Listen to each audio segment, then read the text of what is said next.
For years, Instagram has been a place for wanderlust, filled with pictures of people exploring and adventuring all around the world. But now with the coronavirus pandemic in full swing, from the plywood-lined interior of his garage in San Francisco, I don't usually work in my garage. Instagram's CEO Adam Mosseri is asking his users to do what he is doing: stay at home. Adam, what role do you see Instagram playing in this new world we're all living in? People working from home, people being very anxious about this virus. We're hoping to play two roles. One is to help keep people safe, primarily by encouraging them to stay home, but also direct them to good, accurate information. And the other is to bring people together. We launched a stay home sticker, which allows you just to add a sticker that just says stay home to your stories. And then we launched a stay home story, which shows up at the top of Instagram. And if you tap on that, you can see everyone who's used that sticker that you follow. They might be friends, they might be creators, they might be public figures, but to try and encourage people to stay home and to stay safe. Finding accurate information online during this pandemic is a matter of life or death.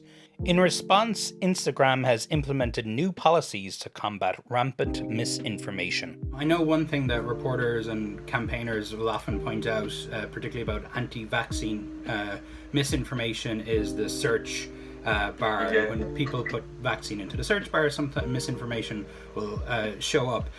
You guys seem to have figured out a way to address the issue with search around coronavirus. Can you explain to us how that works and why has it been such a challenge for Instagram? So what we've done is a couple different things. We actually, a week or two ago, put good information and links to places like the CDC on hashtags related to COVID-19 and coronavirus. That is actually the primary way people search. In general, I'm glad that we're doing this around hashtags and search. But if I'm honest, I actually think search in general on platforms like ours gets way too much attention because it's not something that people do that often. It's more important that people get good information when they come to the app in the first place, or that misinformation doesn't spread on the platform.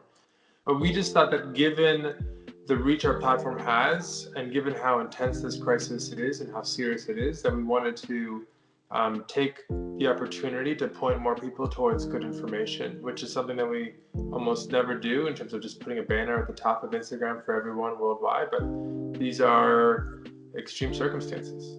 But these new measures to tackle coronavirus misinformation mean new protocols and staff trainings.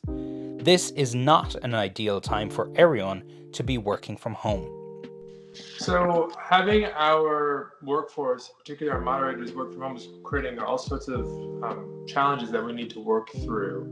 Just generally, the amount of output we should be able to expect on a per person basis is just going to go down. There's no way around that. So are there people at Instagram now whose job might not normally be moderation, but they've sort of taken it on as they work from home?